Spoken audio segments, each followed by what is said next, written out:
part of the bill was means testing. If you're Warren Buffett, you probably don't need Medicare. If you are chronically ill or indigent, let's face it, we are a benevolent country. We care about our fellow Americans. We believe in a safety net, but with our hard-earned tax dollars, we're tired of providing hammocks. So there was means testing involved there. And I think that will be projected later on as well in other programs as well.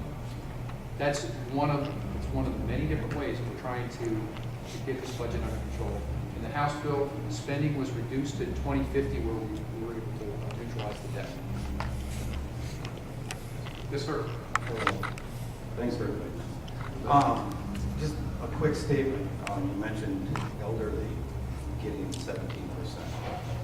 I'm a provider of disability services for adult with disabilities, and I can tell you we're taking way bigger hits than 17%, and you can't get a doctor to take on the client.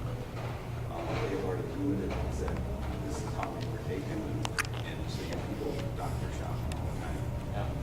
But they are limiting services, just so you have a greater than 17%. Our whole service, that's what I can talk to you about this another time. I just had a quick question for you about Agenda 21. Have you heard anything about this? Yes. Without getting into a lot of rhetoric or conspiracy theory, but if you actually read a lot of the stuff, it's pretty scary, and they just tried to shove some of that down while the state is slowing down. What are your thoughts on that? Do you have people investigating or paying attention? Agenda 21, foreign law should not be influencing laws in the United States.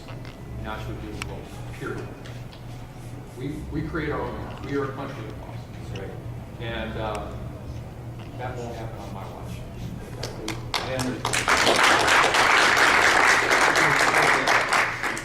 I understood that Hillary Clinton had already signed a treaty with the UN saying she would reduce guns and abortion. That still has to be approved by the Senate. Thank you. I think we should let people know. Something else that might need to be taken away and just might address the lady there regarding some of the figures around here. The House has sent 30 job bills to the Senate. The president is claiming this is a do-nothing Congress. He's trying to follow the Harry Truman way. But it's really a do-nothing Senate because you guys are working hard. You're doing a lot of stuff. You're sending the jobs bills to the Senate, and they're just lingering there, collecting dust. And growing the economy is going to help take care of some of these figures. It's kind of interesting. It's kind of funny. I kind of smile when the president always says, when we have a do-nothing Congress, I would say, well, he's half right. We get a do-nothing Senate. Because, like I said, Scott said, we've sent over 30 bills over to the Senate, 27 of which the Senate won't even take up for open and honest debate. Just to put in perspective, the mentality of the Senate. They have not passed a budget in over 1,000 days.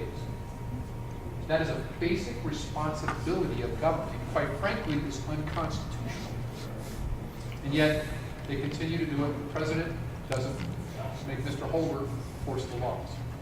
Political appointee. So, I mean, this is what we're dealing with. I'm fighting for the people of the 8th District of Minnesota.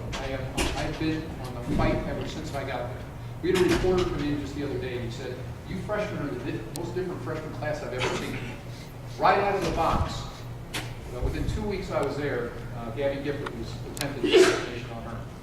Changed the whole tempo. A month and a half later, the government's out of money. And it is a constant fight ever since then. That's my job, to fight for the district, and I will continue to do so as long as you let me. Yeah, thank you. I just want to clarify or get clarification from you on the international law issue.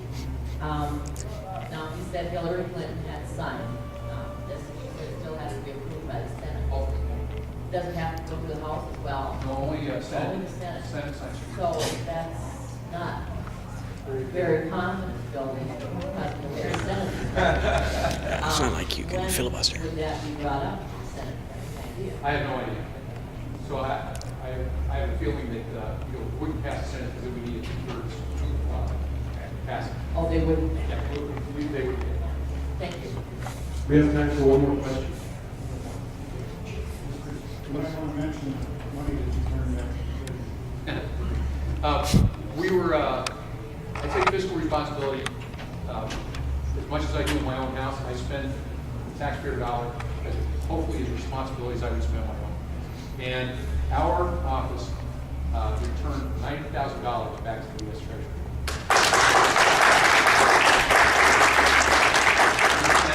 We saved 7% of our budget we returned back. Now we're also giving ourselves a 5% budget cut at the beginning of the year. We plan to give ourselves, I think, a 6.3 budget cut again this year. So, Why don't you spread the word? Got a whole bunch of people that need to learn that lesson. okay, I agree. I mean, Hi, Jim, this is Warren Nelson. Could you explain your TSA bill to us? I'm sorry? Could you explain your TSA bill to us? Sure. I was very privileged to have a bill passed, and the military guys are calling it the Cravaack pass.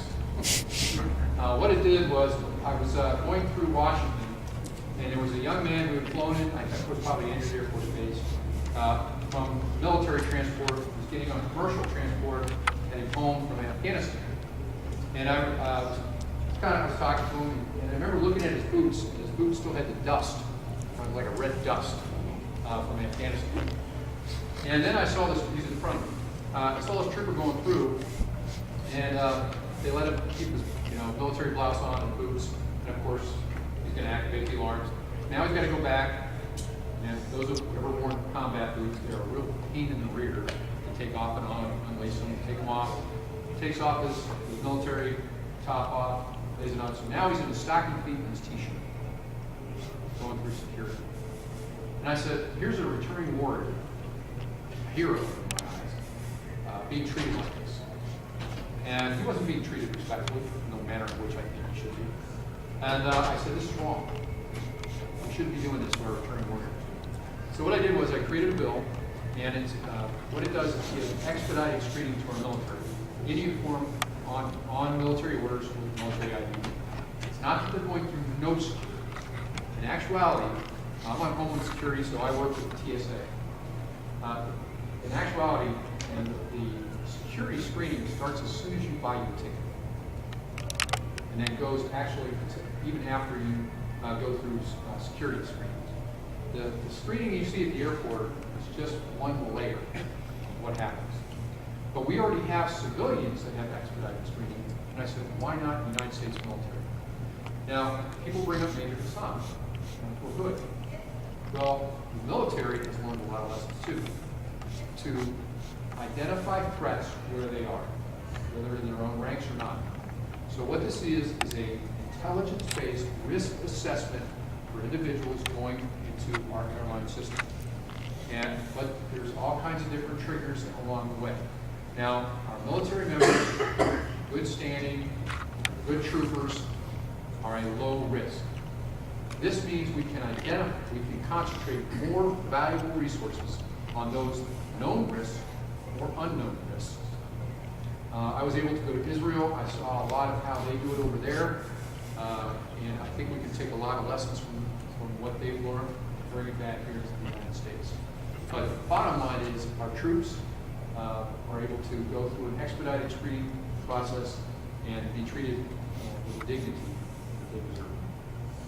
Okay, looks like I am out of time.